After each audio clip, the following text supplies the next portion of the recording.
고린도전서 1장 13절로 17절 그리스도께서 나뉘시느냐? 바울이 너희를 위하여 십자가에 못 박혔더냐? 아니면 너희가 바울의 이름으로 침례를 받았더냐? 내가 하나님께 감사하는 것은 내가 크리스포와 가이오 외에는 너희 가운데 아무에게도 침례를 주지 아니하였습니다. 이는 아무도 내가 내 이름으로 침례를 주었다고 말하지 못하게 하려 함이라. 또 내가 스테파나의 가족에게도 침례를 주었으나 그 외에는 어느 누구에게도 침례를 주었는지 알지 못하노라. 그리스도께서 침례를 주게 하려고 나를 보내신 것이 아니라 복음을 전하게 하려고 보내셨노라. 말의 지혜로 아니함은 그리스도의 십자가가 헛되지 않게 하려 함이라. 오늘 말씀의 제목은 구원과 침례, 불과 분의 관계가 아니라 불과 물의 관계가 되겠습니다. 구원과 침례는요, 불과 물의 관계인 것입니다. 불과 분의 관계라고 하면 뭡니까? 그것은 뗄래야 뗄 수 없는 관계가 되겠죠. 불과 분의 관계. 그러나 불과 물의 관계는 뭡니까? 이거는 합칠래야 합칠 수가 없는 것입니다. 구원과 침례가 그런 관계라는 것이죠. 구원과 침례는 아무 상관이 없다는 것입니다. 다시 말해서 침례를 받는다고 해서 구원받는 것은 아니라는 사실이죠. 오늘 우리가 침례식을 이제 할 텐데, 침례 순종하시는 분들이나 또 침례를 받는 분들, 오늘 우리가 침례를 왜 받는 것이고 침례가 무엇을 의미하는 것인지, 침례를 받는 분이나 또 침례식에 참여하는 분이나 모두가 또 그것을 분명히 알고 또 침례를 받으신 분들은 새롭게 내가 침례 받았을 때의 그 마음을 새롭게 하는 또 그런 시간이 되기를 바랍니다. 자, 구원과 침례 아무런 상관이 없습니다. 구원을 받는데 침례가 필요합니까? 침례를 받아야 구원받습니까? 혹은 세례를 받아야 구원받는 것입니까? 그럴 수가 없는 것이죠. 그런데 아직도 카톨릭과 대부분의 개신 교회들에서는요, 유아세례를 행하고 있죠. 어린아이 이마에다가 물을 뿌리는 것으로 그것이 구원과 관련이 있다고 그렇게 가르칩니다. 물로 세례를 받지 않으면 구원받지 못한다고 가르치는 교회들이 많습니다. 많은 교회들이 예수 그리스도의 피, 그 피로 우리가 구원받는 것인데 그 피에다가 자꾸만 물을 섞으려고 하는 것이에요. 물타기를 하려고 하는 것이죠. 피에다가 물을 섞으려고 하는 것이에요. 하나님 말씀은 거기다가 뭘 섞으면 안 되잖아요. 더해도 안 되고 빼도 안 되고. 갑자기 그 어떤 우스갯소리가 생각납니다. 여러분들 간장에다가 콜라를 섞으면 어떻게 되는 줄 아십니까? 우리 건이야, 간장에다가 콜라를 섞으면 어떻게 되지? 어떻게 돼? 모르나? 준서는? 답은 엄마한테 혼나.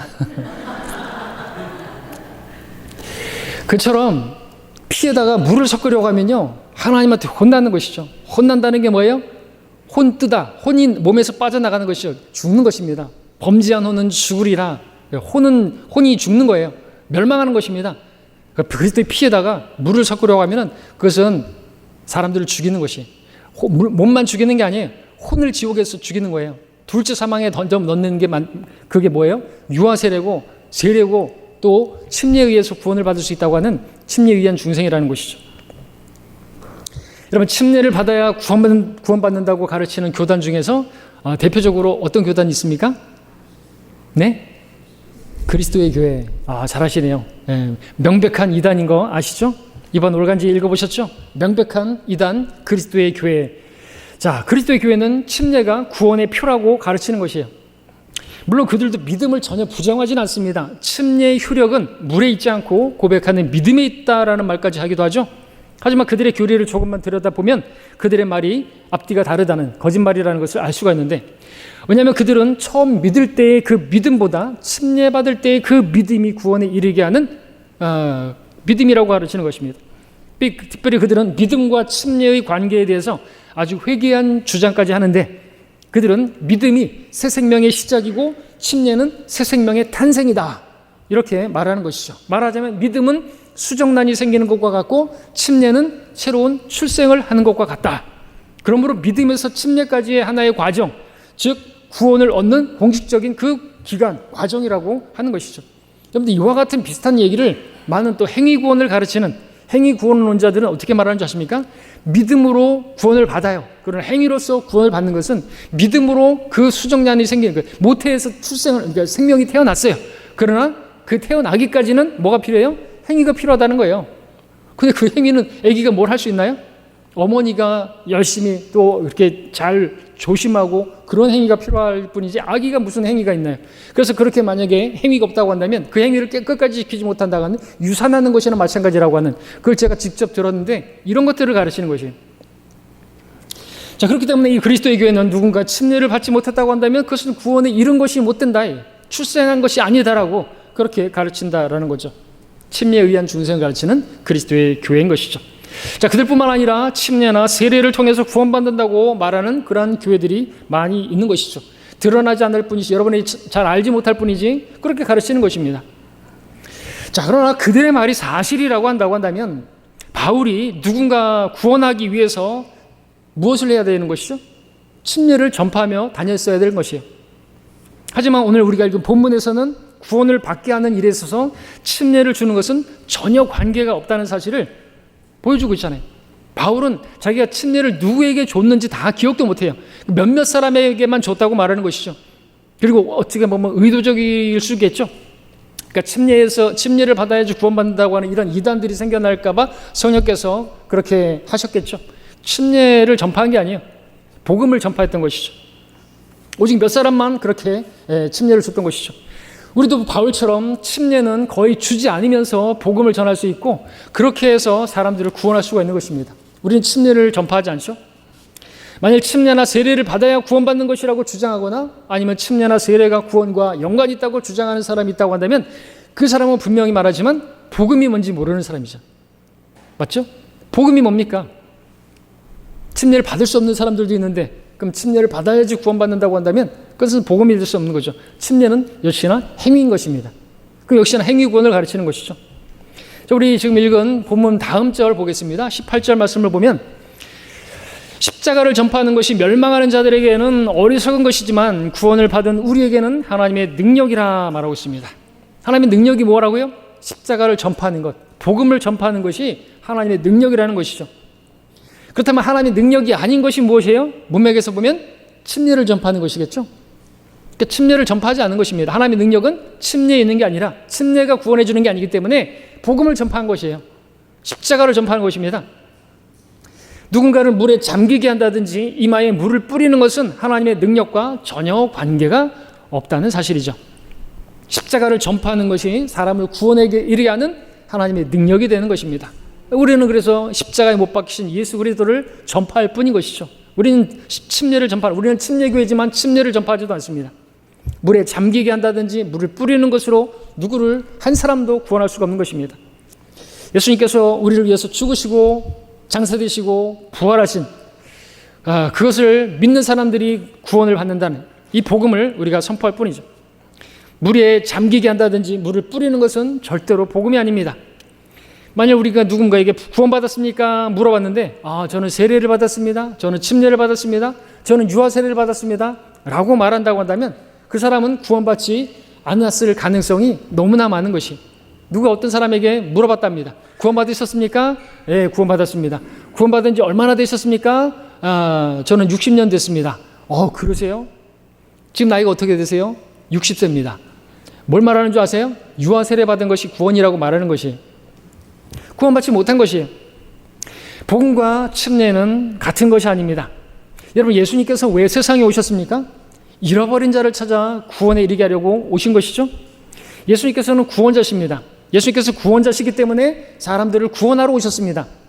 그런데 말입니다. 우리 함께 요한복음 가서 보겠습니다. 요한복음 1장 가서 보겠습니다.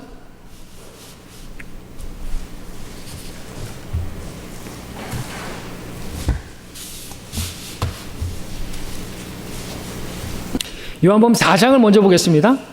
1장은 그 다음에 보겠습니다. 요한복음 4장 1절 보겠습니다.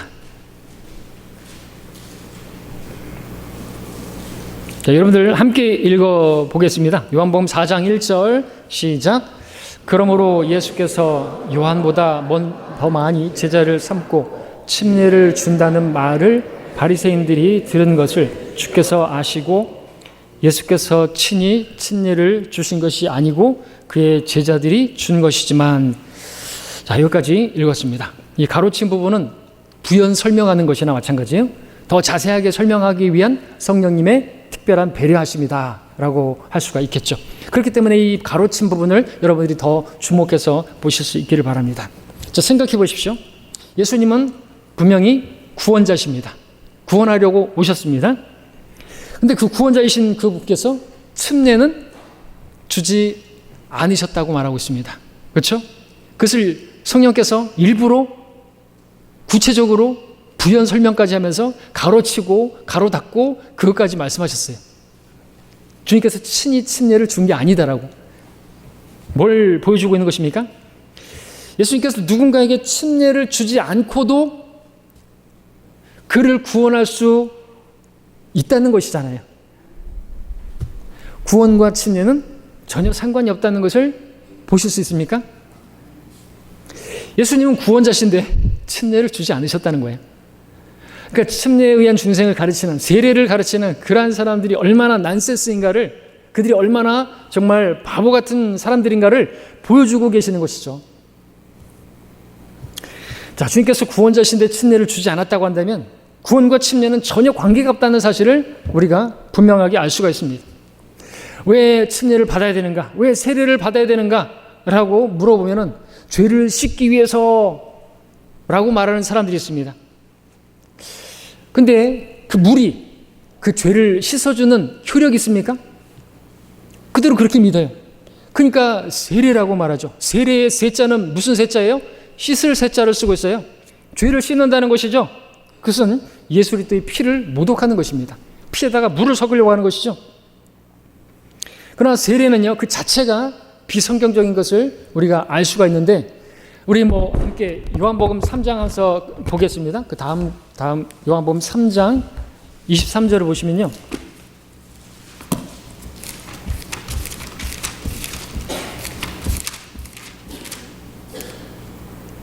(3장 23절을) 우리 한 목소리로 같이 또 읽어보죠. 시작. 요한도 살림 근처 에논에서 침례를 주고 있었으니 이는 거기에 물이 많기 때문이라. 그리하여 사람들이 와서 침례를 받더라. 여러분들, 왜 살림 근처 이 에논이라는 곳에서 침례 요한이 침례를 줬다고요? 이는 거기에 물이 많아서. 근데 개혁성경, 개혁 개정판 모든 변개된 성경들 세례라고 돼 있는데, 세례라고 번역되어 있으면 이건 좀 웃기는 것이 돼요. 세례는 물이 많지 않아도 돼요. 많은 사람이 있다 할지라도 한 바가지 정도면 다 뿌릴 수가 있잖아요. 근데 거기서 세례를 베풀었으니 이는 거기에 물이 많음이더라. 난센스예요. 말이 안 되는 거예요. 웃기는 얘기가 되는 거란 말이죠. 자, 세례는 그 자체가 비성경적이기 때문에 논할 가치도 없는 것입니다. 자, 이제 여러분들 요한복음 1장 가서 보겠습니다. 요한복음 1장 26절부터 29절까지 제가 빠르게 읽겠습니다. 요한복음 1장 26절로 29절까지.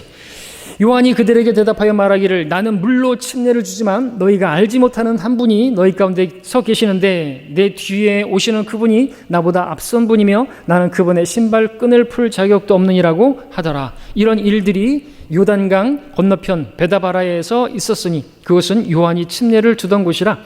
그 다음날 요한이 예수께서 자기에게 오시는 것을 보고 말하기를 보라, 세상 죄를 제거하는 하나님의 어린 양이라. 만약 침례를 통해서 또는 제례를 통해서 누군가 구원받을 수 있다고 한다면 요한은 요단강을 바라보면서 보라, 세상 죄를 제거하는 하나님의 요단강이라 라고 말을 했어야만 하는 것이죠. 그러나 요한은 뭐라고 말했습니까? 세상 죄를 요단강이 아니라, 그 침례가 아니라, 그 물이 아니라 바로 예수 그리스도께서 하나님의 어린 양이라고, 구원자라고 그렇게 선포한 것이죠. 침례건 세례건 물에는 전혀 죄를 제거하는 능력이 없는 것입니다. 오직 예수 그리스도만이 죄를 제거하는 능력이 있으신 것이죠.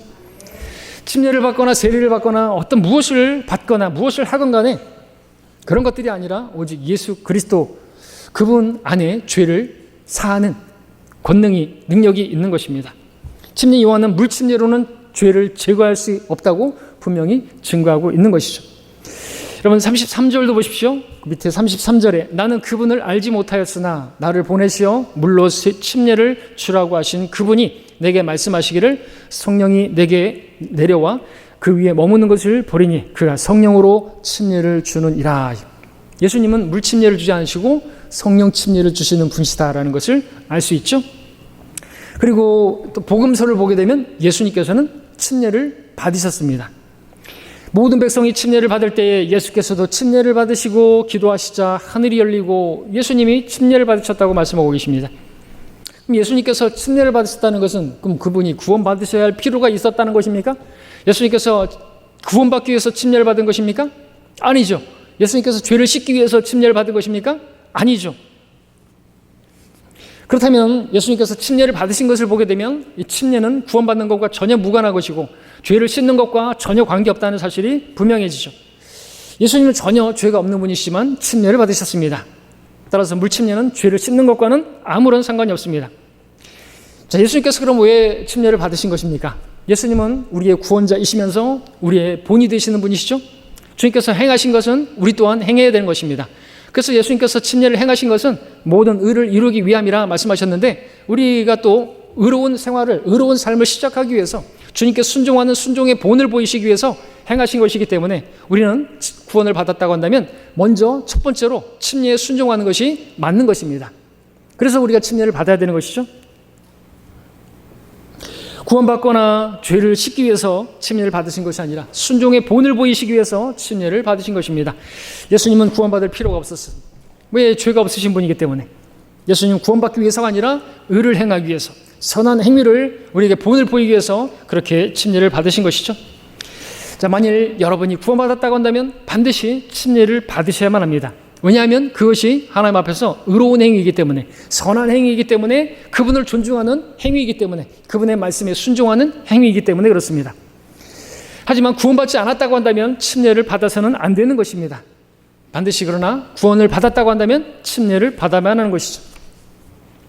자, 히브리서 11장 1절에는 이런 말씀이 있죠. 이제 믿음은 바라는 것들에 대한 실상이요 보이지 않는 것들에 대한 증거라라는 말씀을 하고 있습니다. 또 우리가 이걸 침례와 한번 연관해서 생각해 보십시오. 여러분이 침례를 받을 때 침례는 물에 들어가는 것인데 물이 보입니까? 보이죠. 침례 받는 사람도 보이죠. 물에 들어가면 어떤 거 느껴지는 것도 있죠. 아, 차갑다 뭐 이런 것도 느껴지고, 우리 같은 경우는 미지근한 물로 받으니까 미지근하다 어떤 느껴지는 것도 있고, 보고 느끼고 하는 그런 것들이 있지 않습니까? 보는 것이 있습니다. 자, 그렇다면 침례는 무엇입니까? 침례는 믿음이 아니라 행위인 것이죠. 성경이 말씀하시는 믿음이라는 것은 뭡니까? 보지 않고 믿는 거예요. 보이는 게 아니라는 것이죠. 말씀을 증거로 삼아서 사실로 받아들이는 것, 그것을 믿음이라고 말하는 것입니다. 침례는 무엇인가를 행하는 것입니다. 침례는 행위입니다. 물론 침례는 선한 행위입니다. 하나님의 말씀에 순종하는 그런 행위죠. 자, 우리 여러분들이 너무나 잘 아시는 에베소서 2장 8절을 가서 보겠습니다. 침례를 왜 받아야 되는가에 대해서 말씀을 전하는 것입니다. 굳이 그렇게 침례를 받아야 됩니까? 그냥 약식으로 세례 받으면 안 됩니까? 이렇게 말하는 사람도 있습니다. 그러나 침례를 주님께서 왜 받으셨습니까? 주님은 침례를 받지 않아도 되시는 분이신데 우리에게 그 의를 이루기 위해서라고 하셨는데, 다른 얘기도 있겠지만 여러분들, 우리가 어떻게 해야 되는가를 보여주시는 거예요. 순종의 본이 되신 것입니다. 에베소 2장 8절 9절 여러분이 잘 아시죠? 제가 읽습니다. 너희가 믿음으로 말미암아 은혜로 구원을 받았으니 이것은 너희에게서 난 것이 아니요 하나님의 선물이라. 행위에서 난 것이 아니니 아무도 자랑하지 못하게 하려 하심이라. 우리가 믿음으로 말미암아 은혜로 구원을 받았다 말씀하십니다. 우리가 보이지 않는 것을 믿었기 때문에 우리는 믿음으로 구원받은 것이죠. 믿었더니 하나님께서 그 믿음을 보시고, 보지 않고 믿었느냐? 그래서 우리를 의롭다고 인정해 주신 거예요. 그래서 은혜로 구원해 주신 것입니다. 은혜 받을 만한 자격이 없어요. 우리가 한 게 아무것도 없는데 내가 믿었더니 그 믿음을 보시고, 보지 않고 믿는 믿음을 보고 우리를 구원하신 것이죠. 믿음은 원래 보지 않고 믿는 것입니다. 그런데 예수님께서 계실 당시에는 보고 믿는 것도 믿음으로 간주해 주셨어요. 그러나 지금은 보고 믿는 건 믿음이 아닌 거예요. 도마에게 네가 보았으므로 믿는구나, 보고 믿는 시대가 있었단 말이죠. 그러나 지금은 뭘 보고 믿으려고 하면 안 되는 거예요. 보지 않고 믿는 믿음이죠. 그걸 믿음이라고 말씀하시는 것입니다. 우리는 뭐 예수님께서 보여주시고 어떤 새로운 음성을 들려주시고 그런 것으로 우리가 구원받는 게 아니고 그런 거는 믿음이라고 치부해서도 안 되는 것입니다. 우리가 보이지 않는 것을 믿었기 때문에 주님께서 우리에게 은혜로 구원해 주신 것입니다. 눈에 보이는 어떤 행위를 통해서 구원받은 게 아니라는 말씀을 드리는 것입니다. 물침례는 지금 읽은 에베소 2장 8절 9절과는 아무 상관이 없죠. 하지만 그 다음 10절과는 상관이 있는 것입니다. 함께 읽겠습니다. 에베소 2장 10절 시작. 우리는 그분의 작품이니 그리스도 예수 안에서 선한 일들을 위하여 창조되었느니라. 이 일들은 하나님께서 미리 정하시어 우리로 그것들 가운데서 행하게 하려 하신 것이라. 물침례는 행위입니다. 아주 선한 행위입니다. 선한 일인 것이죠. 예수님께서도 모든 의를 이루기 위해서 침례를 받으셨습니다. 본을 보이셨습니다. 우리가 믿음으로 말미암아 은혜로 구원을 받았다고 한다면, 아무것도 행한 것이 없는데 구원을 받았다고 한다면, 이제 침례를 행하는 것은 행할 수 있습니까? 행할 수 있죠. 물에 들어가고 옷 젖고 뭐 이런 것들 너무나 번거롭고 그냥 약식으로 그런 거를 이야기할 수 있는 건덕지가 있습니까? 없는 것이죠. 왜? 나를 아무 행함이 없는데 믿음만 보시고 구원해 주셨다? 그 사람에게서 이제 발견되는 게 뭐냐면 이제 선한 일을 할 수가 있는 거예요. 그 선한 행위를 할 수 있는데 첫 번째 순종이 침례라는 거예요. 근데 침례 받는 데 있어서 나는 막 옷 벗고 막 이거 물속에 들어가 너 번거로우니까 나는 교회 나는 그런 거 싫다. 그 사람은 하나님의 은혜를 모르는 사람이죠. 그렇죠? 그러니까 이걸 뭐 빼면 안 되는 거예요. 물을 많이 빼도 안 되는 것이고 예수님 피에다가 물을 섞으려고 해서도 안 되는 것이고 가감하면 안 된다는 거죠. 자, 순서가 중요합니다. 구원받은 사람이 침례를 받는 거 아주 선한 일입니다. 그러나 구원받기 위해서 침례를 받는 것은 아주 사악한 것이죠. 그리스도의 교회가 이제 사도행전 2장 38절에서 저희들을 사함 받은 것으로 인하여 침례를 받으라고 했는데 그 for를 잘못 사용해가지고 그 위하여를 위하여 그 침례를 받음으로 죄들을 씻으라 이렇게 이제 번역이 됐어요. 흠정역도 개역성경도 그렇게 for the remission of sin이라고 했을 때 그 업으로 용법을 잘못 사용해가지고 그래서 그렇게 해서 침례를 자꾸만 받아야지 죄를 씻는다고 하는 그런 교리가 나오게 된 것인데 아니란 말이죠. 죄들을 사함 받았기 때문에 침례를 받는 거예요. 그러니까 죄 용서 받았기 때문에 침례를 받는 거예요. 구원 받은 사람이 침례를 받는 거예요. 여러분 절대로 거꾸로 하면 안 되는 거예요. 이 순서를. 우리는 침례를 받음으로써 구원받는 게 아니라는 거죠. 침례와 구원은 완전히 상관없는 거예요. 우리가 할 수 있는 것은 우리가 복음을 전하는 것입니다. 진리를 전하는 것입니다. 누군가가 복음을 받아들이게 되면 그 사람이 구원을 받는 거예요. 성령께서 역사하셔서 그 안에서 역사하셔서 그가 구원을 받게 되는 것이죠. 자, 우리 함께 이제 로마서 6장을 가서 보겠습니다. 로마서 6장도 보시겠습니다. 이 침례가 무엇인지를 보여드리는 거예요. 여기는 이제 물이 한 방울도 안 나와요. 여기서 말하는 침례는 물 침례가 아니고 성령 침례죠. 이제 그것을 이야기하려고 하는 거 아니고요.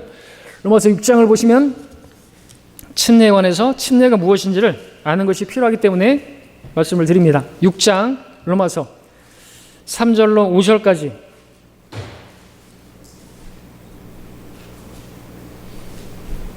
제가 읽겠습니다. 그대로 읽죠. 6장 3절부터 5절까지입니다. 예수 그리스도 안으로 침례받은 우리가 그의 죽으심 안으로 침례받은 것을 알지 못하느냐. 그러므로 우리가 죽음 안으로 침례를 받아 그와 함께 장사되었으니 이는 아버지의 영광으로 인하여 그리스도께서 죽은 자들로부터 일으켜 지심과 같이 우리도 또한 생명의 새로움 가운데서 행하게 하려 함이라.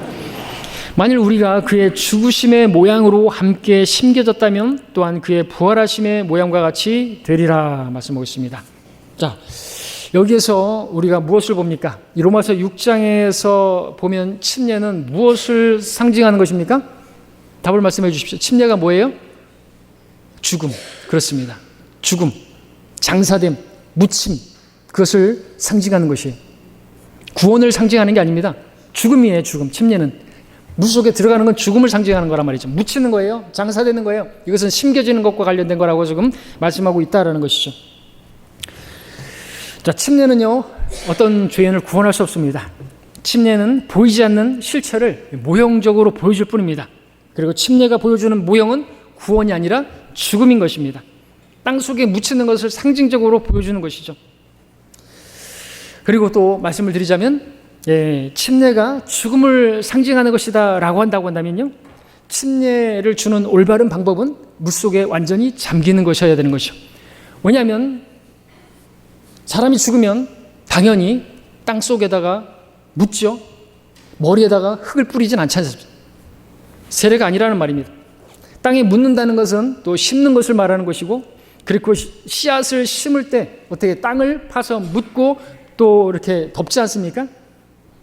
그래서 우리가 침례를 받을 때 완전히 물속에 잠기는 것입니다. 그리고 이거 심겨진 것은요, 썩더라도, 하늘이 미리 썩어질지라도 어떻게 됩니까? 많은 열매를 맺는 것처럼 우리도 주님과 함께 죽었고 주님과 함께 장사됐다고 한다면 우리 주님과 함께 주님처럼 부활하게 될 것을 우리가 그 믿음을 간증하는 것이 침례지 않습니까? 심겨지는 것이, 그러나 다시 영광된 것으로 일으켜지는 것입니다. 그러기 위해서는 반드시 죽어야 되는 것이죠. 여러분, 그리스도와 함께 죽었습니까? 그것을 우리가 믿음으로 받아들이는 것이, 침례식, 주의 만찬은 주님의 죽으심을 기억하고 기념하는 것이고, 침례식은요, 주님만 죽으신 거 아니라 내가 이제 죽었다, 나를 장사 지내는 거예요. 내가 세상에 대해서, 나는 이제 죄에 대해서 죽은 것이다라고 그것을 성도들과 하나님 앞에서 간증하는 것이 침례식이라는 것이죠. 이제 내가 더 이상 내 육신을 따라 살지 않겠다고 하는, 내 안에 살아계시는 주님의 생명으로 살겠다고 하는 그러한 각오인 것이고, 지역교회에 속해서 내가 주님을 섬기겠다고 하는, 나를 드러내는 것이 아니라 나는 없고 이제 주님만 드러내는, 또 다른 성도들을 세우는 그런 삶을 살겠다고 하는 그런 간증의 침례라는 것이죠. 침례를 오늘 받으시는 분들, 또 침례를 바라보는 여러분들도 그것을 다시 한번 새롭게 인식하셔야 할 필요가 있는 거 아닙니까? 여러분, 뭐 교회 안에서 자기를 드러내려고 하면 안 되는 거예요. 고린도 교회처럼 뭐 나는 누구 파네, 아폴로 파네, 뭐 베드로 파네, 나는 또 심지어 그리스도 파네, 그러면서 파를 나누고 좌파 우파 나누고 이런 것들을 하면 안 되는 거예요. 그죠? 없어요. 그런 거 없어요. 나누지면 안 되는 거예요. 그건 잘못하는 것이죠. 침례받은 사람들은 그런 짓을 안 한단 말이죠. 뭘 나누고, 교회 안에서 뭔 파를 나누고, 무슨 전라도파, 경상도파 이런 거 안 나누고, 그죠? 나중에 우리가 뭐 하면은 뭐 목포파, 영암파, 무슨 광주파 대 나주파 이렇게 나누면 안 되지 않습니까? 그러면 안 되는 거예요. 다 그런 건 없는 거예요. 다 잠기는 것이죠. 여러분들, 그렇게 잠기면요, 나는 없는 거예요. 난 죽는 것이에요. 침례는 죽는 것이란 말이죠. 물에 잠기는 게 그거예요. 그럼 나의 성질이 잠기는 거예요. 죽는 거예요. 그렇죠? 여러분들, 그 비유가 생각나죠? 전 피클 좋아해요. 피클. 오이 피클. 여러분들, 놀라운 제가 체험을 했다고 했었죠? 전에. 그 피클에는 뭐도 들어가요? 오이도 들어가고, 파프리카도 들어가고, 양파도 들어가고, 다 들어가요. 근데 웃기는 거는 그걸 먹는데 맛이 다 똑같아요. 왜요? 왜 똑같은 거예요? 다 물속에 들어갔기 때문에 그런 거예요. 그 간장물에 다 들어갔더니 다 이 맛이 그 맛이고 똑같은 맛이에요. 씹는 질감만, 그 식감만 조금 다를 뿐이지 다 똑같더라고요. 뭘 말하는 줄 아십니까? 우리가 그리스도와 함께 죽었다고 한다면, 우리가 침례받은 성도들이라고 한다면 여러분 개개인의 성질 머리가 드러나면 안 된다는 것이죠. 여러분의 성격이 다 드러나면 안 돼요. 난 원래 생긴 게 이 모양이야 그러면서 나면 안 된다는 것이죠. 다 죽은 거예요. 우리는 그 성질이 다 죽고 똑같은 맛이 나야 되는데 예수 그리스도의 맛이 나요. 그분의 선하심을 맛보았다고 한다면 그분이 나타나야 되고, 그분의 향기가 나타나야지 여러분의 그 육신의 향기가 나타나면 안 된다는 거죠. 그 육신을 십자가에 못 박는, 그 육신을 장사 지내는 것이 바로 침례라는 것이죠. 그 침례를 통과하는 거예요. 그래서 지역교회에 왔으면요, 뭐 다른 얘기하면 안 되는 거예요. 그리고 침례 받기 전에 뭘 해야 돼요? 교회를 다니면서, 교회에 속하면서, 교회에 속하기 전에 보면서 내가 이 교회에 속해도 되겠다. 보는 거예요. 우리가 뭘 하든지 간에 뭐 어떤 교회적인 실행을 하고, 믿음뿐만 아니라 성경적인 믿음과 실행에 있어서 전통적으로 행하는 것, 우리가 보고하는 것이라든지, 구령 보고하는 것이라든지, 헌금 바구니 돌린다는 것이라든지, 헌금 기도하는 것이라든지, 이런 것들에 대해서 이견을 얘기하면 안 된다는 것이죠. 헌금 바구니를 왜 돌려? 그거 뭐 저거야. 헌금 기도, 그런 걸 왜 해? 하나님께서 헌금을 받으셔? 뭐 그런 얘기를 하면 안 돼요. 그런 얘기한 사람은 이제 나갔잖아요. 그런 걸 드러내면 안 된다는 것이죠. 그런 거 드러내고 자기의 어떤 뭐 그런 것들을 자꾸만 내세우고 할 거면 침례를 받으면 안 되는 거예요. 침례를 받는다는 것은 이 교회에서 하는 믿음과 실행을 내가 순종하겠다, 따르겠다, 이 교회에 속해서 주님을 섬기겠다고 하는 그러한 각오가 필요한 것이거든요. 성령 침례는 그런 거 상관없지만 그건 그리스도의 몸 안으로 잠기는 거지. 물 침례는 교회의 회원이 되는 그런 것이라는 거죠. 모든 민족에게서 이 복음을 선포하고 아버지와 아들과 성령의 이름으로 침례를 주고 또 내가 너에게 명령한 모든 것들을 가르쳐 지키게 하라. 교회를 세우라는 것인데 교회 세우는 그거 전에 침례가 있다라는 거죠. 침례는 교회에 속하는 회원 그런 것으로 우리가 이제 이야기하는 것이죠. 첫 번째 순종인 것입니다. 자, 그래서 지금 말씀드린 것은 이 침례는요, 죽음이에요. 죽음을 상징하는 것입니다. 침례를 받을 때 물속에 완전히 잠기죠? 중요한 사실입니다. 그리고 또 침례가 구원과 관련이 있다고 생각하는 사람들이 있고 그런데 만약에 물 침례를 통해서 구원을 받는다고 한다면요, 여러분 구약 시대에는 침례가 없어요. 구약 시대 성도들은 하나도 구원받지 못했다는 얘기가 되지 않습니까? 구약 시대는 침례를 누구도 받지 않았기 때문에. 놀라운 사실 하나 있습니다. 여러분 신약 성경에서 침례에 대해서 말씀하시는데 구약에 있는 말씀을 가져오는 곳이 딱 두 군데가 있어요. 어디예요? 노아의 방주 심판 때 그 말씀하고 또 고린도서 1장에서 그 모세의 침례와 말씀하고, 우리 함께 베드로전서 함께 볼까요? 베드로전서 3장 20절 21절 보겠습니다.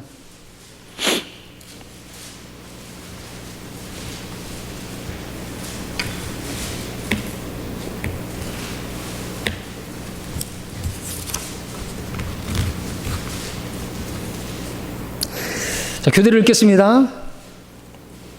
같이 읽겠습니다. 베드로전서 3장 20절 21절 시작. 그들은 전에 노아의 날에 방주를 예비하는 동안 하나님께서 오래 참고 기다리셨을 때에 순종하지 아니하던 자들이라. 방주에서 물로 말미암아 구원을 받은 사람이 몇 명뿐이니 곧 8혼들이라. 물은 예수 그리스도의 부활하심으로 인하여 이제 우리를 구원하는 모형이 곧 침례라. 이것은 육체의 더러움을 제거하는 것이 아니라 하나님을 향한 선한 양심의 응답이라. 놀라운 것은 지금 노아의 그 홍수, 그 물 심판과 연관해서 침례를 설명하고 있다라는 것입니다. 자, 그러면 노아의 방주는 이 침례처럼 무언가를 상징하고 있죠. 근데 여기서 이 침례와 연관하고 있는 것을 한번 생각해 보시기 바랍니다. 침례를 통해서 구원받는다는 사람들은 그리스도의 교회는 이 베드로전서 말씀 가지고 인용하면서 봐라, 그러면서 침례에 의한 구원을, 물에 의한 구원을 설명하는데 이 구절도 사용한다는 것이죠. 근데 잘 생각해 보시기 바랍니다. 노아의 가족은요, 물에 잠기지 않았어요. 물에 적셔지지 않았어요. 물에 잠긴 사람들은 누구예요? 물에 잠기지 않은 노아의 가족들은 살았어요. 물에 잠긴 사람들, 다시 말해서 침례받은 그 사람들은 어떻게 됐어요? 다 죽었어요. 침례가 뭘 상징한다고요? 죽음을 상징하는 것이. 또 한 군데 볼까요? 고린도서 1장을 보겠습니다. 10장이죠? 고린도서 10장.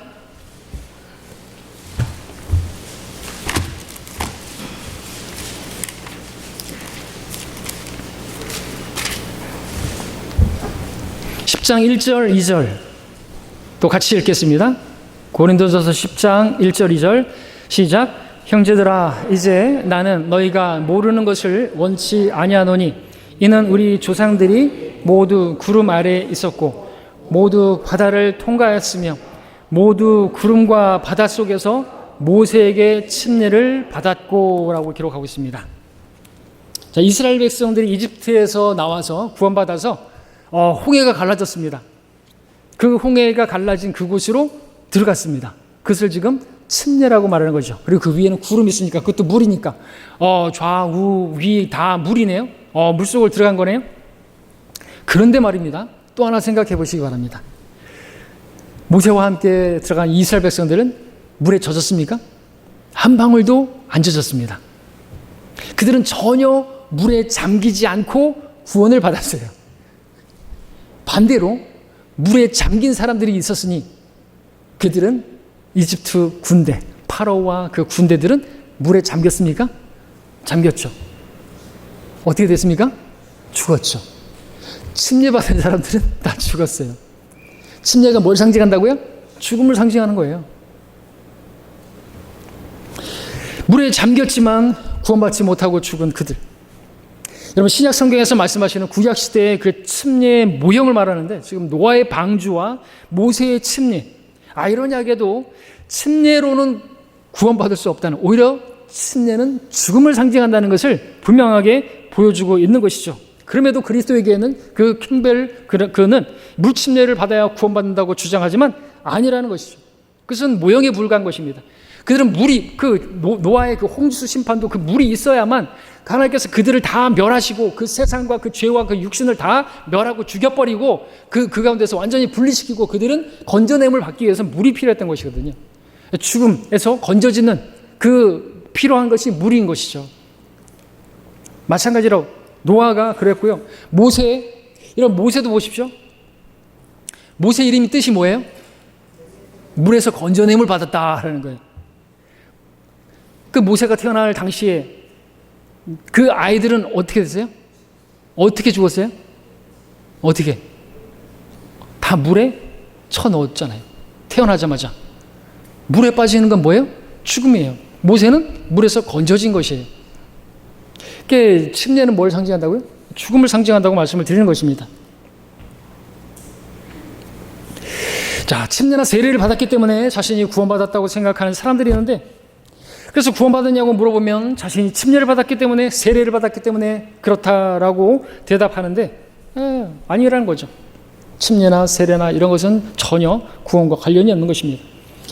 예수 그리스도를 개인의 구원자로 영접하지 않으면 침례를 받았건 세례를 받았건 무엇을 받았건 어떤 체험을 했건 상관없이 절대로 구원받은 것이 아닌 것입니다. 구원받지 않은 채 그러한 것을 받는 것은 하나님 앞에 아주 가증한 그냥 하나의 종교의식을 그냥 행한 것뿐인 것이죠. 자, 이제 우리 함께 또 누가복음 가서 보겠습니다. 자, 오늘 마치 성경 공부 같은 그런 설교가 되겠습니다. 이런 성경 공부 같은 설교를 여러분들이 좋아하시리라고 생각되어지는데요. 누가복음 23장 39절을 보겠습니다.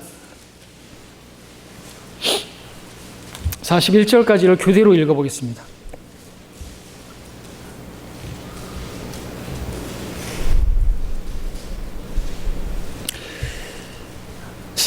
제가 읽겠습니다. 39절, 23장 39절 41절까지.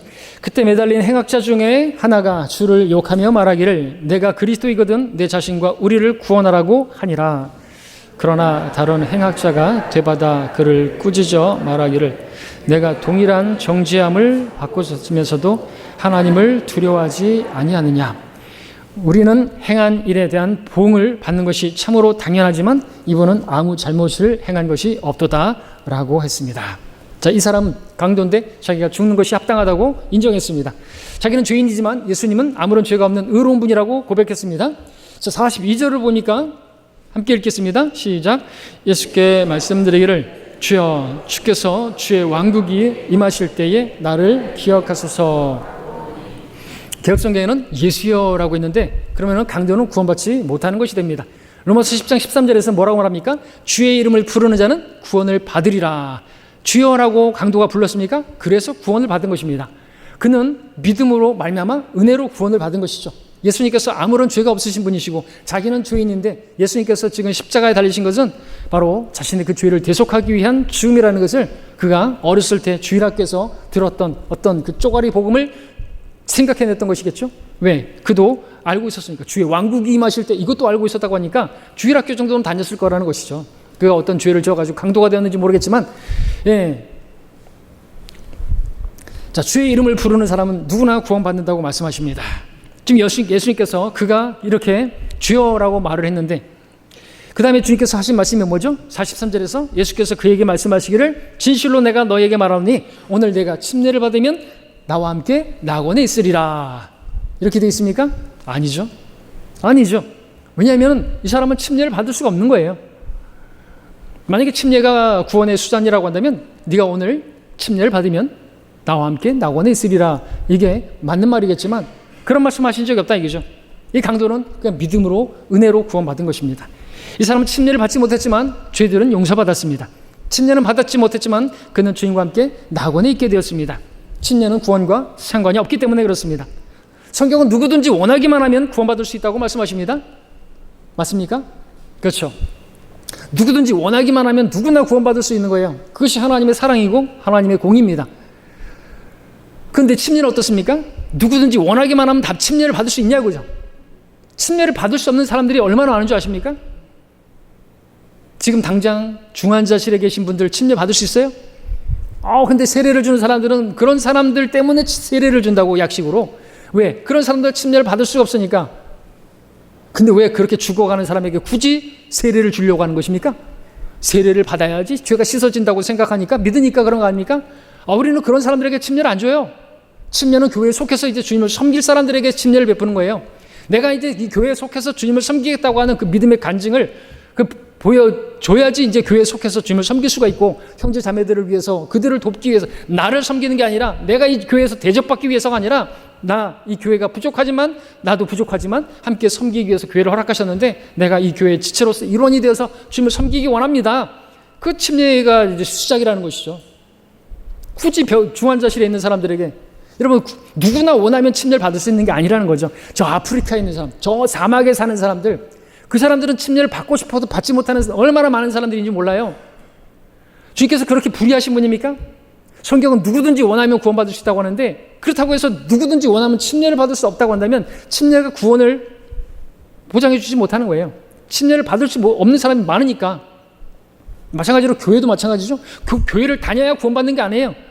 교회를 못 다니는 사람이 얼마나 많은데요. 병원에 계신 분들, 또 시골에 아직도 오지에 사시는 분들, 교회가 없어요. 그분들은 교회를 안 다니니까 구원받지 않은 거예요? 지옥 가는 거예요? 아니라는 말이죠. 하나님께서 모든 사람이 구원받을 수 있도록 하나님께서 누구든지 원하기만 하면, 마음에 원하기만 하면, 믿음만 보시고, 마음에 그 믿음 보시고 구원하시기로 결정해 놓으신 것입니다. 인생의 마지막 순간에, 더 이상 아무것도 할 수 없는 순간에, 죽음이 이르기 전에 자신이 어렸을 때 혹시 들었던 그 복음을 생각해서, 예수님께서 내 죄를 위해서 죽으셨다는데, 하나님, 내 그때는 거부했는데 주님, 제가 지금 예수님을 제 구세주로 믿겠습니다. 기쁘다 구주 오셨네, 만백성 맞으라. 어렸을 때 불렀던 그 캐롤송이 생각이 나서 예수님을 영접한다든지, 비행기에서 착륙하는데 랜딩 기어가 착륙에 딱 돼서 멈출 때 그 짧은 시간에라도 예수님을 누군가가 전했을 때 받아들인다고 한다면 구원받는 거예요. 그렇게 쉬운 거예요. 구원은 일주일씩이나 걸려야 되는 거 아니고, 평생 걸리는 것도 아니고, 순간에 구원받을 수 있다는 거죠. 막 죽음의 순간에 몇 초만 남겨놓고도 자기가 예수님을 영접하겠습니다 라고 하면 구원받을 수 있다는 거죠. 그렇게 만들어 놓으신 거예요. 누구든지 원하는 사람은 어느 때나 하나님 앞에 나와서 구원받을 수 있게 해놓으셨기 때문에 그렇습니다. 우리가 하는 것은 복음만 전할 뿐인 것이에요. 자, 마지막으로 찾아보는 사도행전 8장을 보겠습니다. 사도행전 8장 35절부터 38절까지를 보면, 침례는 누가 받는 것인가, 왜 받는 것인가 분명하게 보여주고 있죠.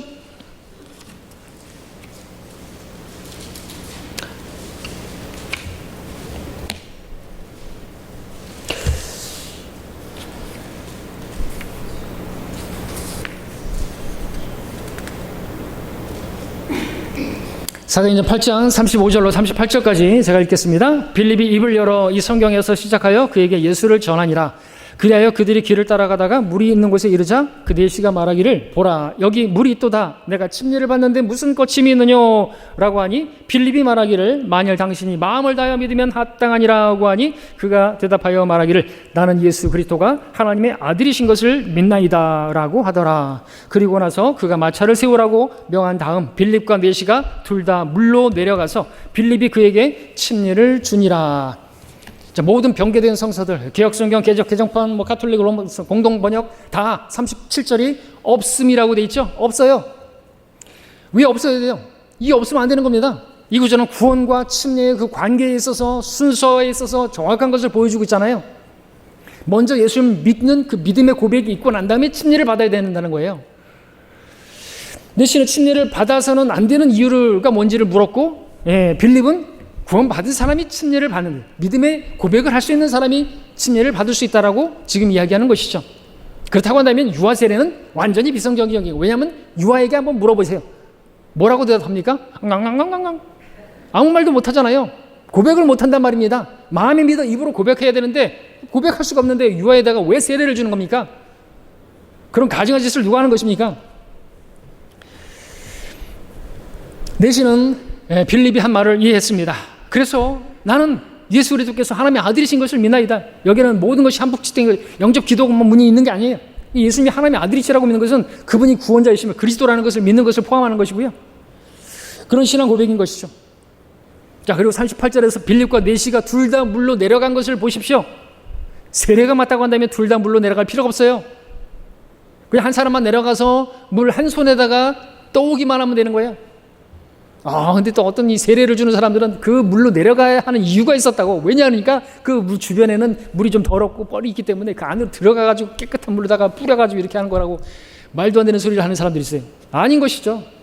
세례가 맞다고 본다면은 그 지금 마차로다가 사막을 여행하는 에디오피아 네시가 그 물통을 안 갖고 다니냐 이거죠. 물통 있을 거란 말이죠. 세례가 맞으면 거기다 물통에서 물 찌끄려가지고 딱 끓으면 되는데 뭘 물 2명이나 다 내려가느냐 이거죠. 안 된다는 거죠. 이런 것들을 보게 되면 세례가 맞습니까? 침례가 맞습니까? 침례가 맞습니다. 누가 침례를 받습니까? 예수님을 믿는 고백을 한 사람이 침례를 받는 것이에요. 언제 침례를 받는 것입니까? 믿음의 고백을 있다고 한다면 침례를 받는 것입니다. 믿음을 확인하기 전에는 침례를 주지 않았습니다. 침례로는 사람을 구원할 수가 없습니다. 구원받은 사람이 침례를 받는 것입니다. 성경은 분명히 원하는 자는 누구든지 생명수를 값없이 마시게 할지어다. 그래서 그렇게 구원받은 사람이 성령 침례를 받게 되는 것이고 생명의 성령께서 들어오셔서 그가 그리스도 안에 잠기는 거죠. 그렇게 성령 침례를 받은 사람이 이제 내가 그리스도와 함께 물 침례로서 내가 주님의 죽음에 동참하겠다고 하는 그러한 간증을 하는 것이 침례인 것입니다. 아무리 침례를 받고 어떤 대단한 일을 했다 할지라도 예수님을 영접한 적이 없다고 한다면 그 사람은 구원받지 못한 것이죠. 만약 이미 침례를 받았다 할지라도 예수님을 구원자로 믿은 적이 없다고 한다면 그는 다시 예수님을 믿고 다시 침례를 받아야 되는 것이에요. 저 같은 경우도 제가 안식교에서 침례를 받았지만 침례도 물에 들어가서 반만 침수되고 반은 바켓으로 붓는 반 침수 반 세례를 받았지만 저는 그때 구원받지 않았기 때문에 나중에 제가 구원받고 나서 다시 침례를 받은 것이죠. 저는 제 침례 교도인 것입니다. 그래서 어쨌다고. 그래서 여러분들이 혹시라도 구원받지 않고 침례를 받았다고 한다든지, 침례를 통해서 구원을 받으려고 하는 분들이 있다고 한다고 한다면 그건 잘못된 것이니까 다시 침례를 받으셔야 되는데 침례 받기 전에 먼저 예수 그리스도를 구주로 영접을 하셔야 되는 것이죠. 자, 침례 받는다는 거, 예수 그리스도와 함께 내가 십자가에서 죽고 장사되고 부활했다고 하는 그 믿음을 하나님 앞에 성도들 앞에 공개적으로 간증하는 것입니다. 그렇게 해서 공식적으로 회원이 되는 것입니다. 말씀을 정리하겠습니다. 그렇게 회원이 되신 성도는 이제 이 교회에서 가지게 되는 모든 특권을 누리게 되는 것이죠. 그러나 침례받은 성도는 교회가 하는 모든 믿음과 실행에 있어서 적극적으로 순종해야 되고 동참해야 되는 것입니다. 다른 어떤 것을 이야기해서는 안 되는 거죠. 침례를 받을 때 나를 물속에 집어넣는 것은 이제 더 이상 나를 드러내지